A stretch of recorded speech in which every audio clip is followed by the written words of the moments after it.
Hi, I'm Mick Fealty, founding editor of Slugger O'Toole, and welcome to the Cato Project, episode 5.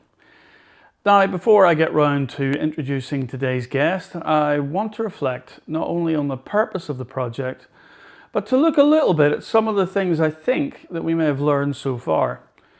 Now, I very much look at this whole project as a sort of shared inquiry into aspects of government that don't often see the light of day. So without any apologies, I'm going to start therefore with insights that we've received from our readers.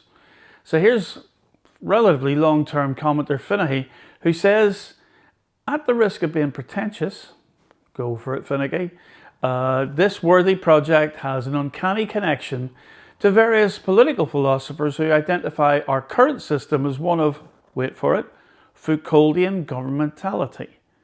Now that means that the politicians profiled, he says, have enmeshed themselves into bureaucratic systems, and the constitutional issue aside, all of them reasonably claim that they're doing what their constituents want, but are really employed, he says, to manage and even lower expectations.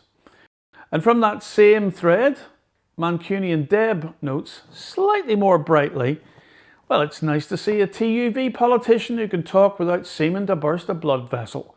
I would suspect, like most politicians, he understands that if you're a good constituency MLA or MP, people will like and respect you, even if your politics are so out there that they would never, in all conscience, consider voting for you. And then finally this from Michael with a hat, not Michael, not Mick, but Michael with a hat. In some ways, this series just offers the individual a chance to put out their nice side. And it is easy for them to avoid any difficult areas. Now, I don't mean that the antagonistic tone of many interviews, etc. is better, far from it. But I would be interested to see these comments matched to actual public statements in the chamber and on the ground. Now, let me put my hand up, and I'll be first to say that all of this is by design rather than by accident. All of the interviews are predicated on the questions that I've asked, and I was crystal clear with each one of the interviewees that I was not interested in hearing any party political talking points from any of them. That then, I feel, opened the way for an investigation of what goes on within the democratic as opposed to the political process. Now, nevertheless, I think this is a really interesting observation. Ever since the Greeks, we've had two ways of describing what narrative is. That's storytelling, if you like.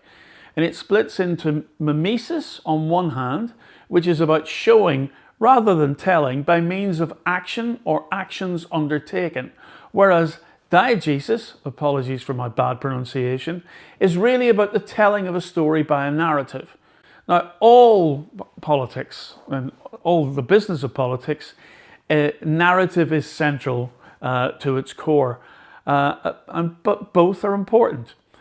However, the showing of what political action looks like within a representative democracy is often less experienced, therefore less appreciated, and certainly less well understood than the telling which dominates a now vastly impoverished press and media, which in turn is struggling to keep up with a cacophonous social media culture of snark and comment. Consider the old thought experiment. If a tree falls in a forest and no one is around to hear it, does it make a sound? Well, the scientific answer is a plain yes, but the more nuanced political one is perhaps a tentative no.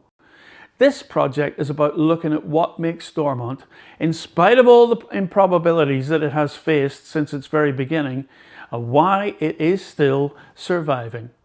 So to remind you, the Slugger Cato Project wants to inspire and yes, even demand rebelliousness, independence, honesty and courage from our backbenchers, not as a moral virtue, but as the essential tool to challenge and fix a floundering government system.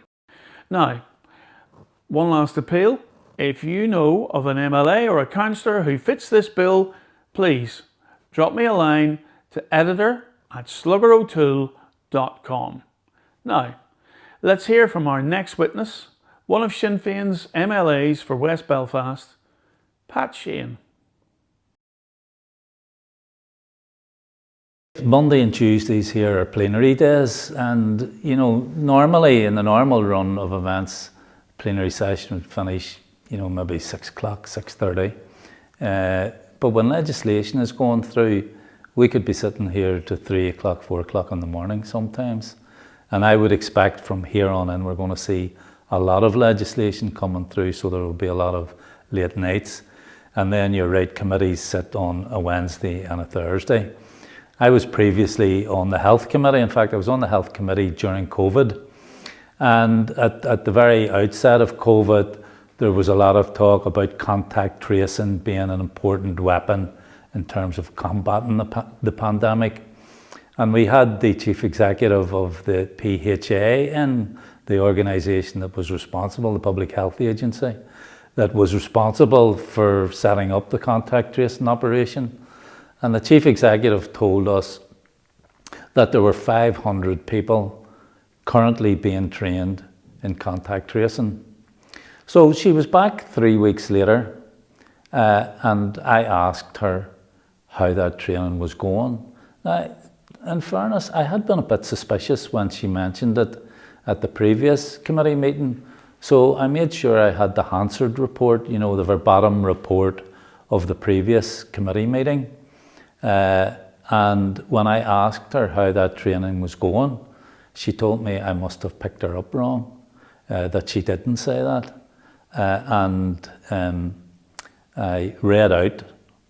I read her own words back to her. And when I was finished, there was just complete silence. And then she said she must have spoken out of turn. Now, I thought that was a big story in the context of COVID and what was being done to combat COVID. And I expected it at the very least be an item on the news that evening. But lo and behold, the main story was the fact that at the same health committee, a DUP MLA was caught on the cameras shopping for shoes online.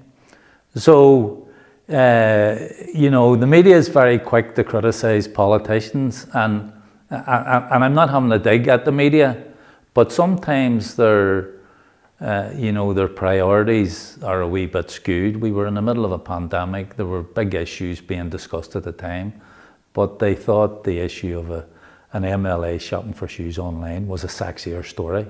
And that was disappointing as far as I was concerned. Well, that story continued until later in the year. And again, and it was probably 7 or 8 months later, and maybe not as long as that, maybe 5 months or 6 months later, the same chief executive was in front of the committee, and I asked her how many people were currently engaged in contact tracing, and she said there were 150. And when I asked her what that was in full-time equivalents, she couldn't give me an answer at the time. As it turned out, it was around about 80. And at that time, there were over 1,000 positive cases of COVID being reported here each day. And I asked, was that anywhere near enough? And she said, well, they had employed professional modelers who were able to tell her not to expect any more than 300 positive cases a day. And when I asked her who had done the modelling for her, she said it was Professor Ian Young, who happened to be the chief scientific officer here during COVID. And I asked her, are you telling me that was Professor Ian Young, the chief scientific officer? And she said, oh, no. And then she got all flustered. But in any event, Ian Young was in front of the committee a couple of weeks after that. And I told him what the chief executive of the PHA had said. And he said that that was not accurate, that the modelling they had done showed them that we should be expecting between 1,000 and 1,200 positive cases of COVID each day. And if that was the case, then the numbers of contact tracers was totally insufficient. And I suppose, You know, I was following a line right through months of a committee, and sometimes the media either don't have the resources or the inclination to follow that same sort of line of questioning. I think, first of all, there needs to be a strong chair. The clerks of the committees are quite senior officials within the bureaucracy, and they do a job, and on most occasions they do a good job, but they're not there to dictate the agenda of a committee or how a committee should operate. That should come down to the chair. If the chair is really invested in making sure that we get as much information as possible, then the chair will dictate to the clerk what should be on the agenda and what shouldn't be on the agenda. And the chair should try to ensure that we get the maximum amount of information possible. Some chairs, unfortunately, allow clerks to dictate, and it's understandable then if a clerk does, because they have a job to do. They have to be efficient in their job, and if the chair isn't really up to it, then they have to take up the slack. So, you know, it then comes down to a process of interrogation, of interrogating the information we get and the witnesses that are brought in front of us. Now, officials sometimes are quite cute because they know we've a limited time to ask questions. It's not like two barristers in a courtroom who have any amount of time to interrogate and cross-examine witnesses. We probably have, you know, between 5 and 7 minutes to try and get as much information as possible. And sometimes chairs will give leeway if it's clear that a witness is ducking and diving and evading answering the questions of the chair. And rightly, they should give leeway to whatever member is asking the questions. And I mean, one example I could give you is we were asking an official from the EA about specialist provision in mainstream classes for children with special needs. And these specialist provision classes have been set up as a result of the lack of space in special schools. There has been an increase in the number of children presenting with special needs over the last 10 years or so. And there hasn't been the proper strategic planning done to ensure new special schools are built. So I asked the official how many grammar schools actually had specialist provision. And I had to ask him the same question 6 times before I got an answer. So officials come in, sometimes they obfuscate, sometimes they're filibustering trying to run down the clock, and sometimes they've been instructed from a higher level not to tell or not to give the answers that they know the committee wants. So it can be a difficult process, and I don't want to characterise all officials in that way, sure, because many of the officials who come into the committee, they're asked questions, they give straight answers, and there's not a problem. Occasionally we get difficult officials who don't want to come in and tell the truth. Well, I suppose it's a matter of trying to build up your knowledge, your information, whatever intelligence you have, you know. Occasionally you do get the odd official who would come and give you a bit of information. And in those situations, all you can really do is try and draw out information. Sometimes you may just have a hunch that there's something not right with the information you're being given. So you sometimes have to try and think outside the box. Sometimes you have to go away from a committee meeting not having got what you hope to get. You go away, you debrief, you come back maybe the following week, look at the Hansard and say, right, let's go at this in a different way, or let's submit a written question and see if we can draw anything out from that. And it's always a matter, any MLA who's worth their salt will try their best to get as much information as they can, even when they You know, it's the unknown unknowns. But you have an inclination there's something up there, and you try to draw it out. And I would have to say, by and large, committees are a very useful accountability mechanism. And on many occasions, officials are put to the pin of their collar, and ministers are put to the pin of their collar also. It's more difficult. I actually prefer to be on a committee where our party doesn't have the ministry. When you're on a committee with your own minister, it's a much more defensive role. And it's the same, I would say, for all parties. I'm just being completely honest about that. Every party will try to protect their own minister. So it is a different role. But I mean, I'm just, yes, I mean, I don't enjoy being on a committee where we have the ministry. I much prefer trying to tease out information when it's a minister from another party. So the final question is, can you give us an example of something that you feel proud of, or something tangible that you've managed to achieve that maybe isn't widely recognised or widely known about? Well, I think there are two things. There are two pieces of legislation that were passed in the last mandate, and one was the Integrated Education Act, and the other was the legislation to repeal the fair employment exemption for schools. Schools were able to employ teachers on the basis of their religion and couldn't be taken to fair employment tribunal as a result of that.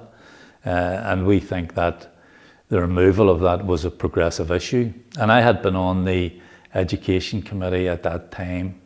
Chris Little from the Alliance Party was the chair, and I had built up a good relationship and rapport with Chris.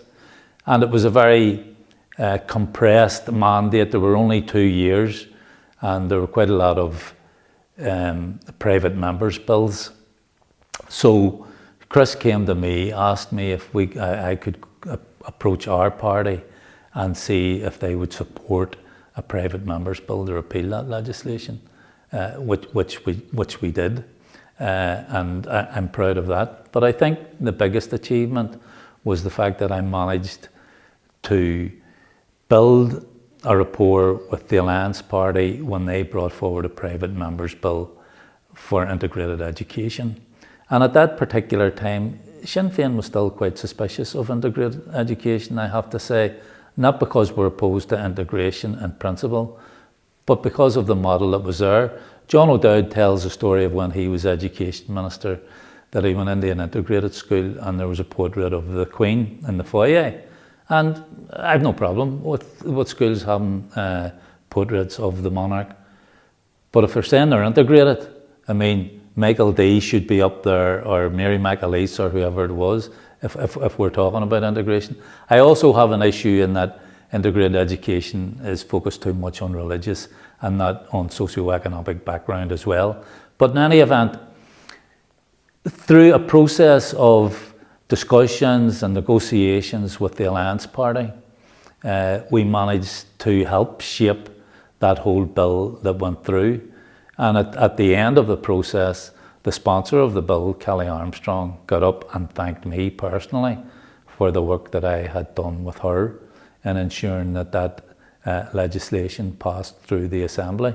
And she said at the time she was surprised that Sinn Féin had supported it.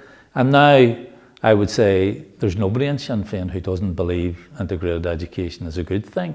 There's still a need for improvement and changes. There's absolutely no doubt about that. But integration, in my view, is the only way forward.